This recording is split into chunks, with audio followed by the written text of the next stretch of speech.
Hi, my friends. It is I, your homie Trey.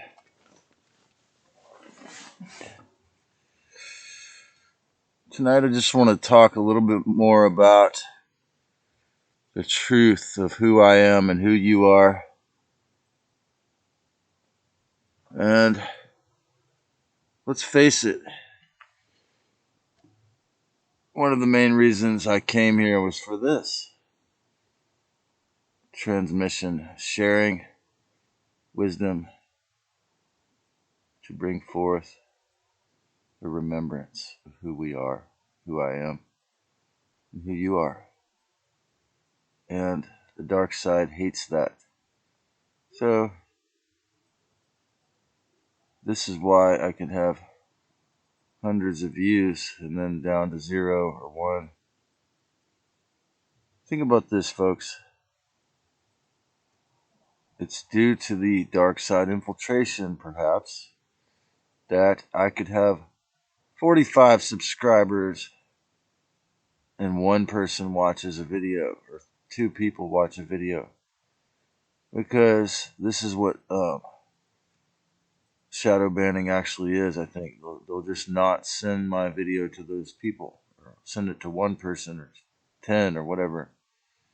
I'm sure some of them got it and ignored it. But did all 45?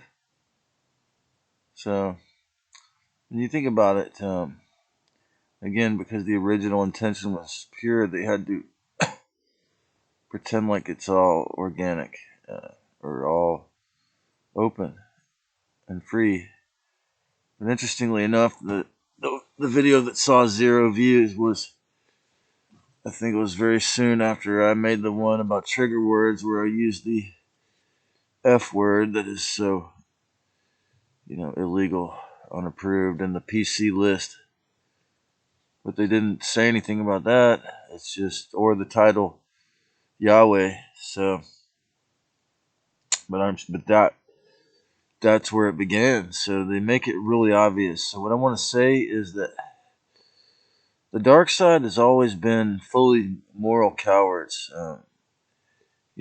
If a 15-foot Draco reptilian or a little gray man came in here right now, sure, I'd be terrified and shaking, but I wouldn't be afraid. I wouldn't be cowardly about it. I would try to do my best to defend myself.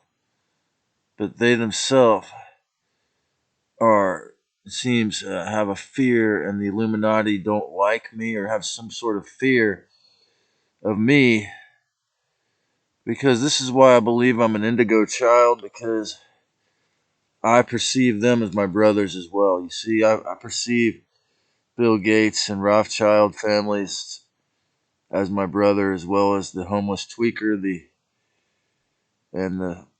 merchant, and the crystal dealer, and everyone, quartz dealer, and everyone else in between. Yeah, when I was in jail one time for a couple days,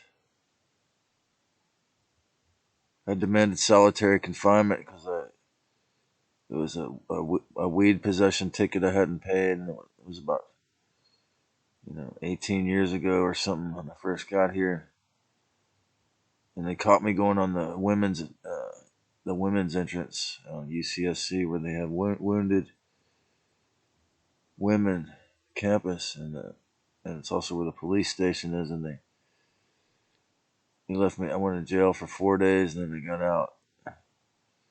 And the judge saw me on Tuesday and said, "You serve 4 days for that. You're free to go." Pretty crazy, but so yeah, I've been through some silly things in this town, and it's become very more and more clear to me that what I thought what I would call the curse of Santa Cruz or the black magic Babylon money curse, it's all the same, and that these fourth dimensional parasites of all sorts just they'll try to make all kind of stupid things happen to get energy. And this is why a lot of people don't ever want to come here. or San Francisco, and of course the rent, so-called cost of living, so-called, that's managed by these city managers, which someone told me I have to research it more, were installed in the 1960s. And they, of course, did everything, and my friend called them Rockefeller's men.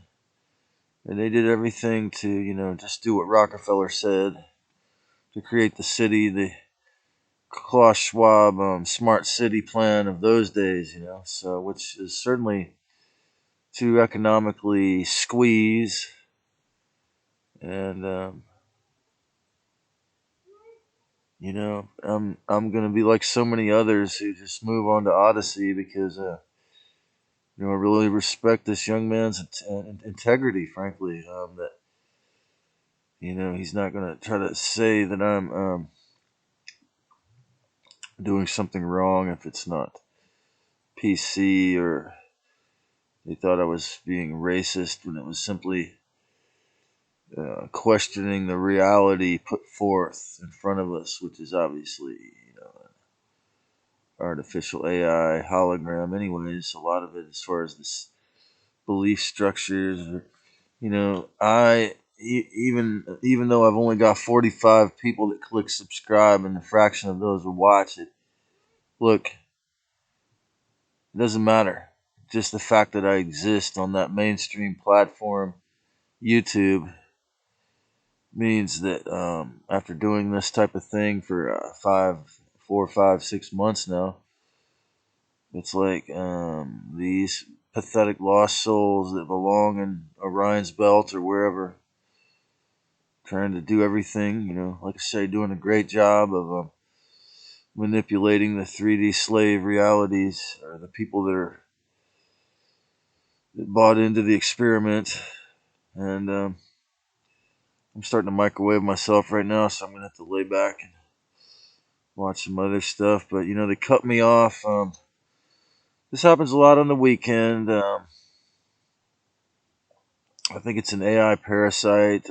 Again, it's certainly a satanic or Illuminati or demonic Luciferic mixed with, like a computer operator troll that works at Cruzio on the weekend or something like that.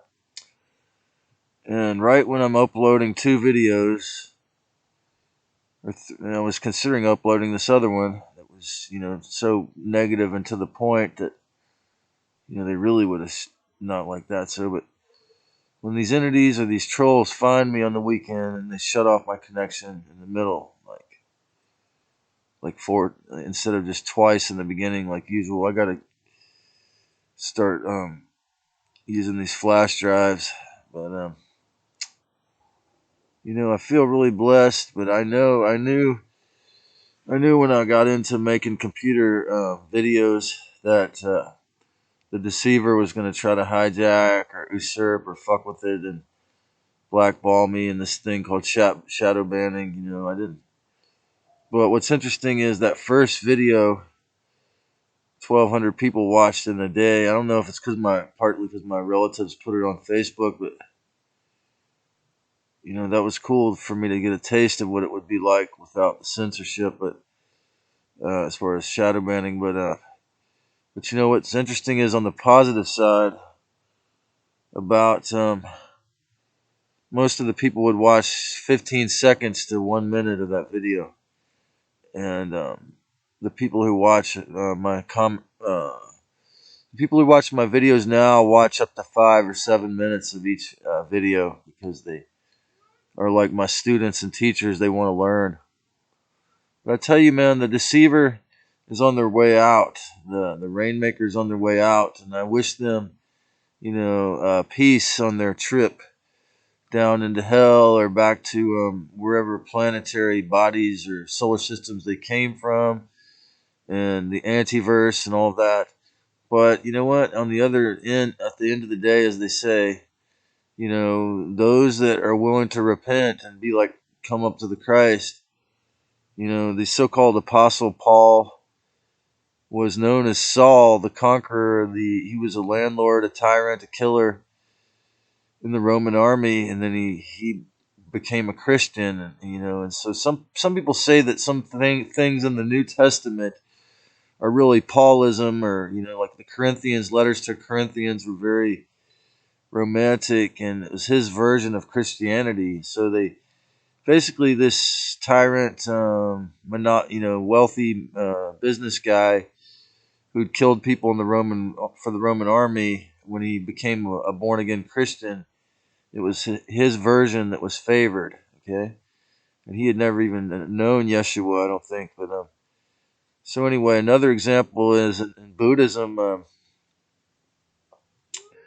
There's a guy named Milarepa, who's one of the most well-revered saints in Buddhism, and the guy who actually brought tantric Buddhism from India uh, um, to Tibet. You see, in those days there was no internet, and there was no cell phones and no landlines, and they had to, actually, he had to beg. He had to give Naropa gold to get the sacred wisdom of the tantras, and it was a great story. He collected gold for 7 years one time, and he gave it to him, and he got some of the teachings. He went back to Tibet, and then he wanted to get more teachings, so it took him, I think it was 12 or 13 years to get the gold to give him that second time. And the second time he threw the gold down on the ground when he gave it to Naropa, and he said instantly the ground turned into gold. But then he looked all dejected because he had took 12 years to get that money, that gold, and so Naropa made it all fly back into his hand and handed it to him and said, "I don't need your money," but it was his devotion that he was happy that he had that devotion.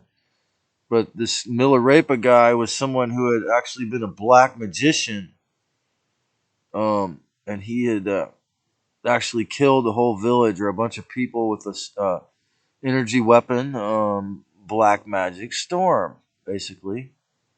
Same shit they do these days on a much grander scale, but he did it to a town, one guy, and he was a powerful black magician. And after having killed a bunch of innocent people in the town with this hurricane weapon or whatever, he felt so guilty that he found this guy Marpa, who had brought tantric Buddhism to Tibet, or the Mahayana, and he got him to teach him. He became a disciple. He became, a real, and so Marpa made him fast, and or no, Marpa made him build a house for him. He had a family. He's one of the few, like Sri Yukteswar. He's one of the few great teachers that had a wife and kids, and he made him build a house and then tear it down, like kind of like the Sisyphus. He made him build a house and tear it down. Then he made him build a bigger temple, big ass temple, and then tear it down. And he made him build a third one.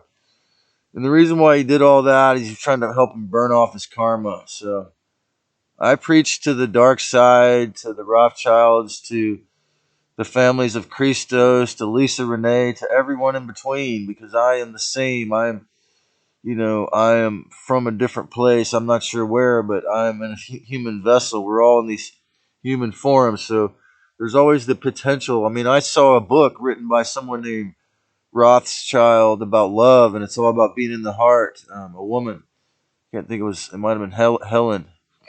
Anyway, so, and David Lee Roth was pretty cool. So in some ways, so anyway, so we're all on this planet together, and we gotta figure out how to have some self-respect, some discernment, and some peace and harmony and harmlessness sometime. And how about now?